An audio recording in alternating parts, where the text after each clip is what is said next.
انما بعثت معلما، مجھے تعلیم دینے والا بنا کر بھیجا گیا۔ دوسری حدیث میں آپ فرماتے ہیں انما بعثت لاتمم مکارم الاخلاق، مجھے اچھے اخلاق کی تکمیل کے لیے بھیجا گیا۔ تو اس سے معلوم ہوا کہ اسلام میں تعلیم اور اخلاقیات یہ دونوں لازم اور ملزوم اور ساتھ ساتھ چلتے ہیں۔ تو عزیز طلبہ، ایز اے اسٹوڈنٹ آپ کے اوپر جو اخلاقی ذمہ داریاں عائد ہوتی ہیں، ان میں سب سے پہلی ذمہ داری یہ ہے کہ حصول علم سے آپ کا مقصد، آپ کی نیت اور آپ کا جو ٹارگٹ ہے وہ درست ہونا چاہیے۔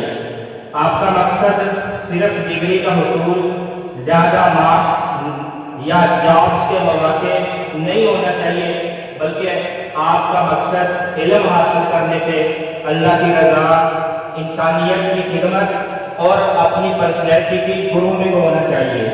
کیونکہ بخاری شریف کی حدیث نمبر 1 وہ یہ بتاتی ہے انما الاعمال بالنیات، کہ آپ کی نیت اور ارادے کا آپ کے کریکٹر اور کردار کے ساتھ گہرا تعلق ہے۔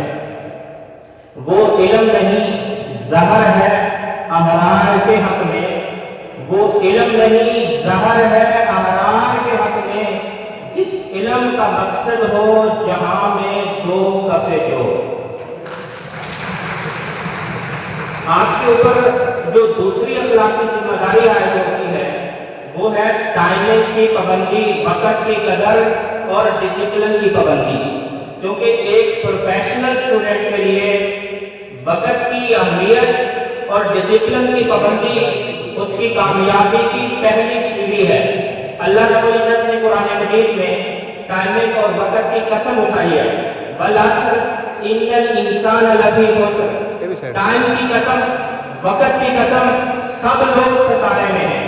یہ قسم یہ بتا رہی ہے کہ خسارے سے بچنے کا جو فارمولہ ہے وہ ٹائم اور وقت کی پابندی ہے۔ اپنے من میں ڈوب کر پا جا سراغ زندگی، اپنے من میں ڈوب کر پا جا سراغ زندگی، تو اگر میرا نہیں بنتا نہ بن، اپنا تو بن۔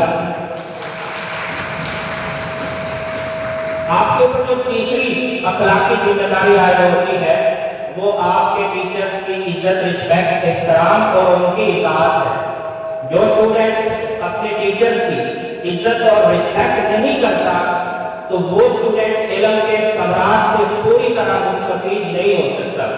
آپ نے سنا ہوگا، کہا یہ جاتا ہے کہ با ادب با نصیب، اس کے ساتھ ساتھ یہ بھی کہا جاتا ہے با ادب با کمال، بے ادب بے کمال۔ اس لیے آپ نے ٹیچرز کی رسپیکٹ اور اطاعت کو بھی اپنی شعار اور اپنا پہچان بنانا ہے۔ آخر میں کچھ باتیں بی ایس اسلامیات سے ریلیٹڈ۔ بی ایس اسلامیات صرف ایک ڈگری بلکہ یہ ایک نظام، ایک سوچ کے احیاء کی کوشش ہے۔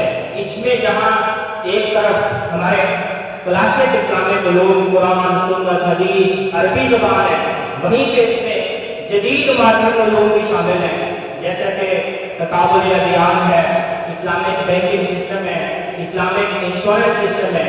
اور اس ڈگری کے حصول کے بعد جہاں ٹیچر کی فیلڈ میں as a teacher, as a lecturer, as a professor خدمات سر انجام دے سکتے ہیں، وہیں کیا تحقیق کے میدان میں ریسرچ اسسٹنٹ بن سکتے ہیں۔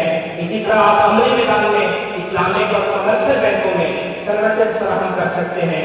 آپ سرکاری اور غیر سرکاری NGOs میں سروسز فراہم کر سکتے ہیں۔ آپ اچھے کنٹینٹ کریٹر بن سکتے ہیں۔ لیکن کسی بھی مقصد کو پانے کے لیے محنت کی ضرورت ہوتی ہے۔ آخر میں صرف یہی کہوں گا کہ ہزاروں سروس اپنی بے-نوری پہ روتی ہے، ہزاروں سال سروس اپنی بے-نوری پہ روتی ہے، بڑی مشکل سے